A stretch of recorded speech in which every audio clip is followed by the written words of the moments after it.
सहस्राक्ष सहस्रपातो स भूमि विश्वतो वृत्वा अद्य तिष्ठादशाङ्गलं पुरुषये वेदं सर्वमिद्भूतमिच्च वैव्यं तामृतत्वशेषानः यदनेनातिरोहति एतावानस्य महिमतो जायं गक्षपुरुषः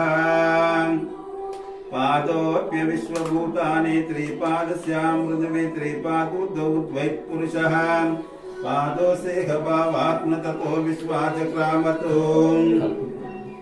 साधन भी तस्मात् विराट जायतो विराजो आदि पुरुष सजातो अत्यरक्षता पक्षात् भूमि मदो पुरः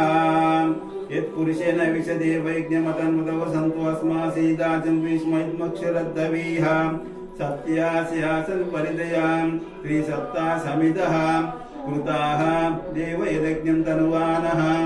अंगपरीक्षा प्रोक्षं पुरुषं जातमग्रतः तेन देवै जनता साध्य ऋषयक्षये तस्माज्ञातश्रुतः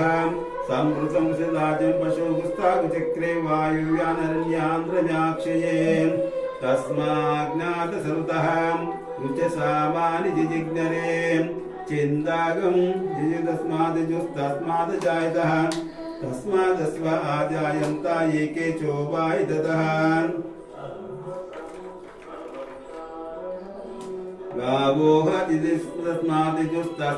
जायतः तस्मादस्व आजायन्ता एके चोबाय ददः गावो तस्माज्ञात आजावयः यत्पुरुषं वेददोः कथिताभ्याकं